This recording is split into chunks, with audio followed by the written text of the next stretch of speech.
getting a lesson, Kevin, by the way, from three-time Mr. Olympia, Frank Zane.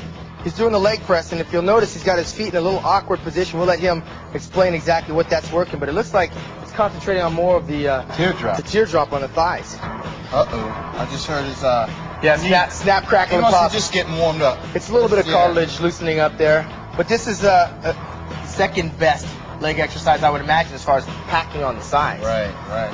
I think this exercise right here, depending on how you have your legs positioned, right, you can pretty much hit the quads from all different angles. Plus how much weight you got on, so we're going to load it up for you, Kevin. We're going to load it up. All right, step into position. I like it this way with my feet lower because it hits more quads. Of course, you can't use as much weight, but I like the isolation it gives.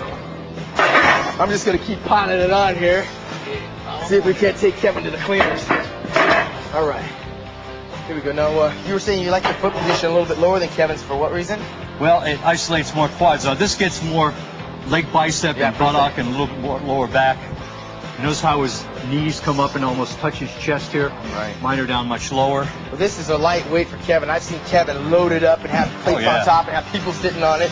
And the guy's doing this with 1,000 pounds. Right. Today, how much weight were you guys using back in the days you were winning the Olympia 3 consecutive years in a row?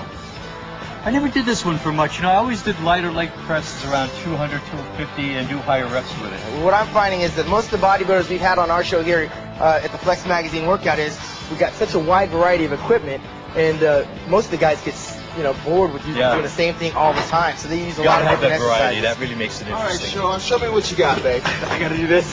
Show me what you got. For my first set, I'm going to try to hang. Baby. I'll hang with you.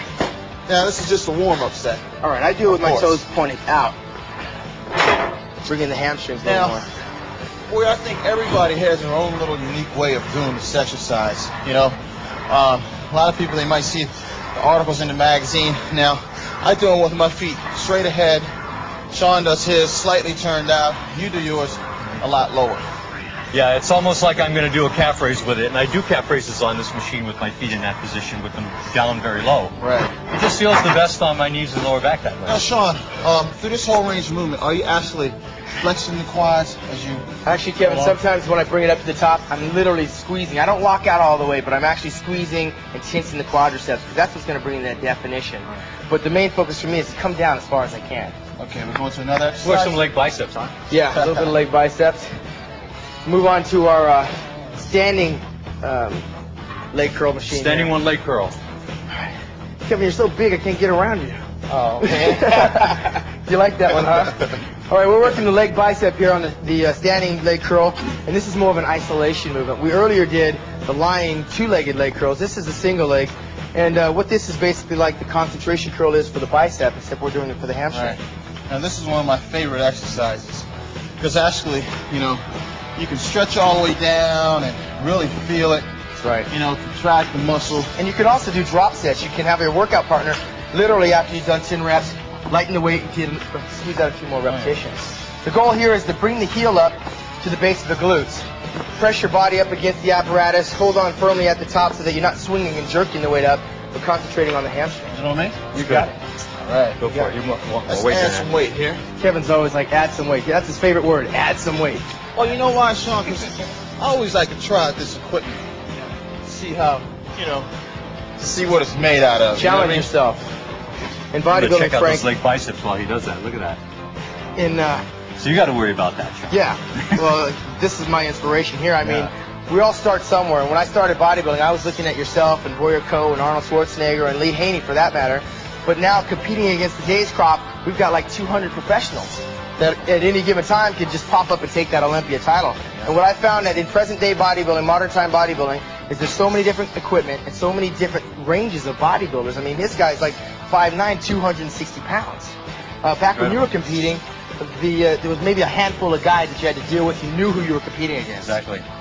You know, the thing about this exercise I like, too, is it also works the calf. Yeah, it does. Directly, of course, but he's contracting the outer head of the calf. Well, if you point your toe back, you'll feel a lot more in your calf. Good. Kevin's working out in boots. Good. What does the boots do for you, Kevin?